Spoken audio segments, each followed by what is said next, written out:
Hey everyone, in this video I'm going to show you how to create an anonymous function. First we'll take a look at the syntax of an anonymous function, then I'll show you how to pass input arguments to an anonymous function, and finally we'll work 3 example problems together with differing numbers of input arguments as well as variables in the expression. Let's get started.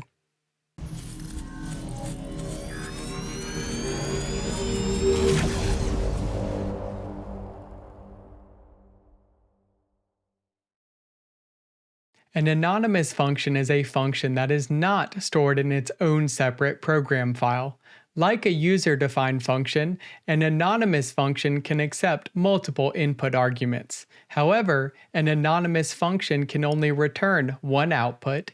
In addition, an anonymous function can only contain one single executable statement. Let's take a look at the syntax of an anonymous function.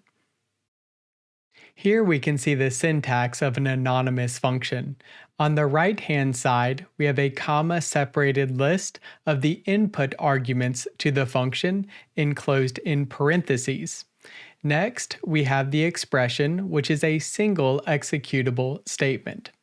The @ operator creates a handle to the function. The handle to the function is on the left-hand side of the assignment operator. Let's take a look at our first example. Our first example has one input argument. For this example, we're going to create an anonymous function to compute the square of the elements of x. Then we'll assign a handle to the function and pass the function handle to MATLAB's numerical integration function integral to compute the definite integral of x squared from x is equal to 0 to 2. Let's head over to MATLAB. Now that we're in MATLAB, let's head to the command window and create an anonymous function to compute the square of the elements of x.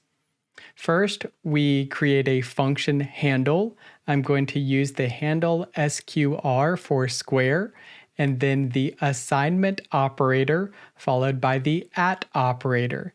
The @ operator creates a handle to the function on the right-hand side. We follow the @ operator with a comma-separated list of the input arguments to the function enclosed in parentheses. This function has one input argument x. Next, we have the expression, which is a single executable statement.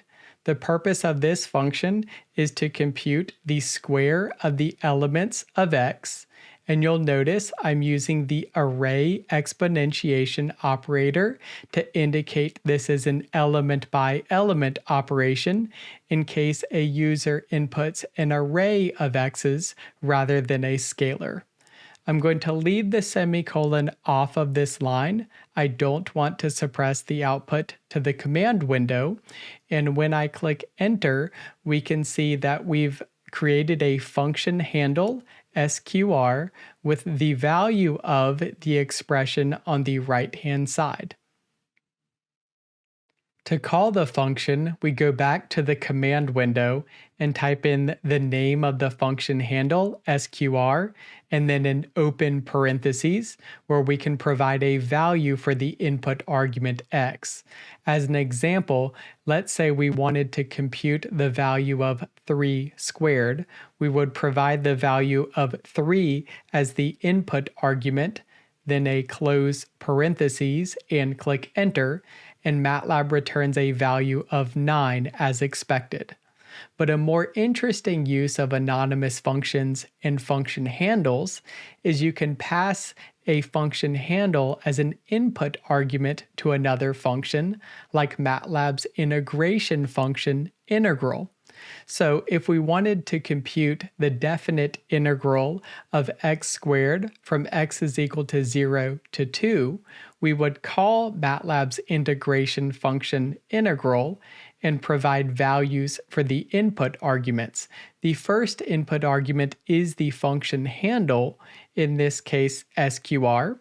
The second input argument is the lower limit, which is 0, and the third input argument is the upper limit, which is 2. Now I add a close parentheses and click enter here, and we see the result of the numerical integration. Now we don't actually have to create a variable for the anonymous function to be stored in the base workspace. Instead, we can create a temporary function handle in the expression.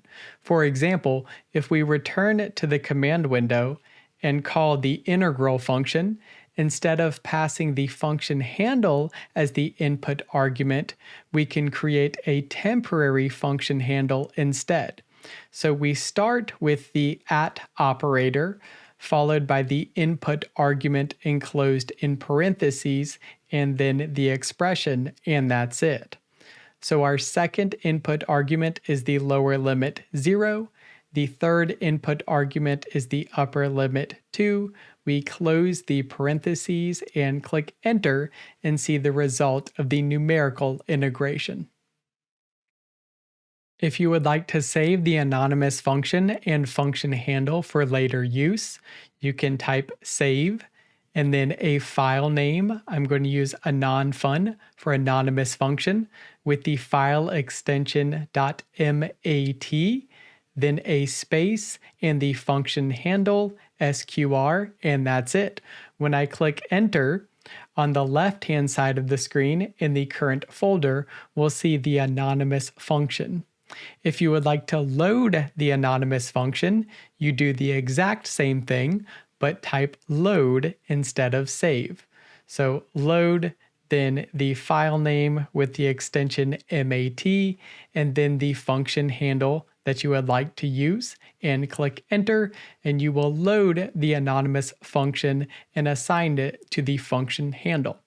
All right, that's it. Let's take a look at a second example with 2 input arguments.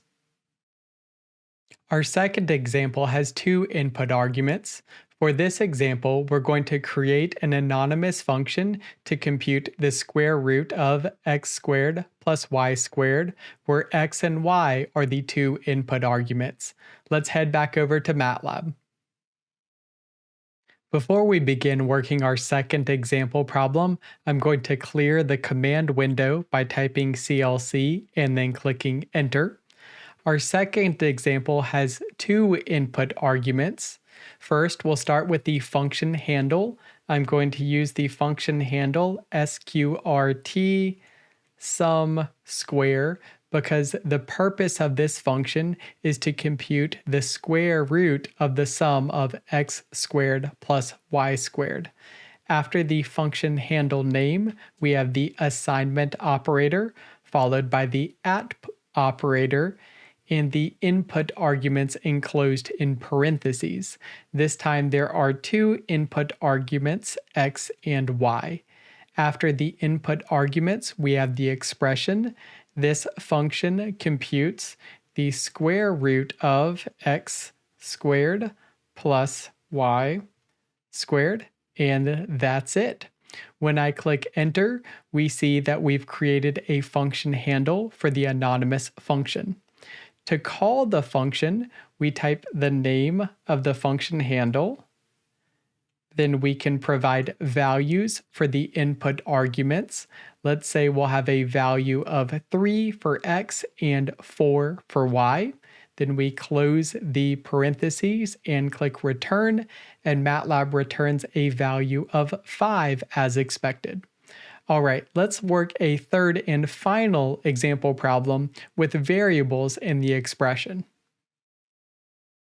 For our third and final example, we're going to create an anonymous function to evaluate a polynomial of degree 2, where x is the input argument to the function, but the coefficients a, b, and c are required to evaluate the expression. Let's head back to MATLAB one more time. Before we begin our third example, let's clear the command window. This example has 3 coefficients in the expression. Let's go ahead and assign values to the coefficients a, b, and c. We'll assign a the value of 1, b the value of 2, and c the value of 3. Now we'll create our anonymous function and assign it to the handle. I'm going to use the handle poly2 because we're concerned with a polynomial of degree 2. Then we have the assignment operator followed by the @ operator. This function has one input argument x. Then we have the expression, which is a times x squared plus b times x plus c, and that's it. When I click enter, we've created an anonymous function and assigned it to the function handle poly2. Next, let's call the function by typing the name of the function handle and then providing a value for the input argument x of 2. Then we'll close parentheses and click return, and MATLAB returns a value of 11. But let's say we remove the value of the coefficients a, b, and c from the workspace. So let's type in clear, then a, b, and c to remove variables a, b, and c from the workspace. Now let's call the function again by typing in the name of the function handle and providing a value of 2 for the input argument x. When I click enter, MATLAB again returns a value of 11, even though I've removed the values of the coefficients a, b, and c from the workspace. This is important, and it's because anonymous functions store variables in the expression for the lifetime of the function. So if you would like to change the values of the coefficients, you would then have to redefine the anonymous function. All right, that's it. I hope this video provided you with a good introduction to anonymous functions. Thanks for watching. If you liked this video and would like to see more, subscribe below. If you would like to support the channel, consider becoming a member or check out some of the Spartan Professor merchandise available in my shop. You can find me online and on social media at David Calamus and Spartan Professor.